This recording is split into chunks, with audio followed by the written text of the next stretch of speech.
Pemirsa, Bali jangan lagi tergantung dari sektor pariwisata sudah lama digaungkan. Tidak hanya pengamat dan akademisi ilmu ekonomi, namun para politisi dan elit pemimpin daerah juga ikut melontarkan hal serupa. Namun demikian, hingga kini realisasinya masih jauh dari harapan.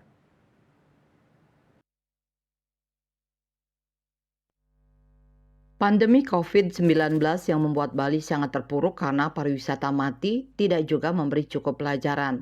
Saat terpuruk semua berteriak jangan lagi tergantung pada pariwisata. Tapi begitu pulih jangan bergantung pada sektor pariwisata seolah-olah hanya berhenti sebatas jargon politik. Pengamat ekonomi Nyoman Sender bahwa menciptakan ekonomi penumpang bagi Bali diharapkan tidak hanya menjadi jargon politik semata, namun harus dapat direalisasikan. Maka dari itu, kerja nyata dan keberpihakan yang kuat harus menjadi landasan dari pemerintah. Hal ini harus betul-betul tertuang dalam rencana kerja atau APBD yang memberikan porsi lebih besar di sektor non-pariwisata seperti pertanian dan UMKM. Pemerintah diharapkan mampu juga membuat terobosan sumber-sumber ekonomi di luar pariwisata.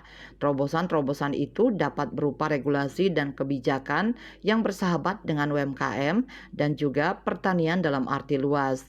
Tidak cukup hanya jargon saja tetapi mampu secara real time bekerja keras di lapangan. Citamaya, Bali Post melaporkan.